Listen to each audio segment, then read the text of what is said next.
Hello guys. Ito AR80cc 1999 model. Ano ang problema? Una, nakaribor yan. Niribor ko. Nakaribor 52.25. Hindi na to yung stock. Ibig sabihin, niribor. Etong black, dahil wala kaming mahanapan na black na ganito, niribor to, nilakayan. Bali, ang sukat niya, hindi na stock. 51.25. Anong problema? Ang problema, bumigay yung piston. Ayan ang piston. Ayan, bumigay.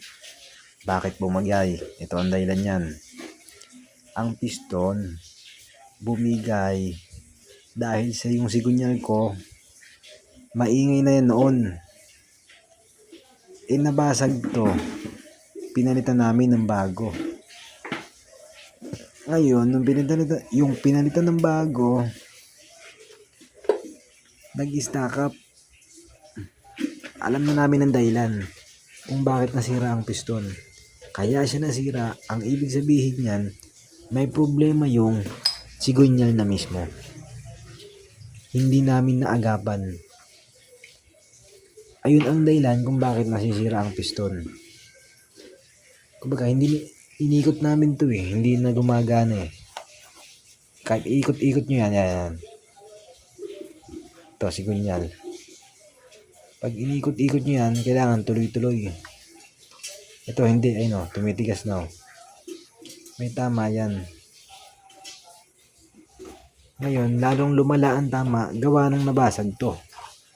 Kumbaga, may tama yan na yan noon na hindi naagapan dahil gumagalaw na. Mas madala na ang tama ngayon, gawa nung ang pinagbasagan nito, yung mga tira, pumunta sa loob.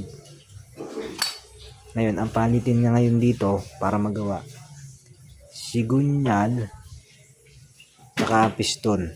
Meron ng bagong piston Sigunyal na lang ang kulang. Wala, ang aral dito, pagka napansin yung tumutunog yung sigunyal, yung mga 2-stroke huwag nyo nang palampasin, ipaayos nyo na. Baka magaya kayo sa akin. Ayun lang. Pag naayos ko to, ibibenta ko 40,000 40. Bibilang ko na sigunyal yan. May piston na rin.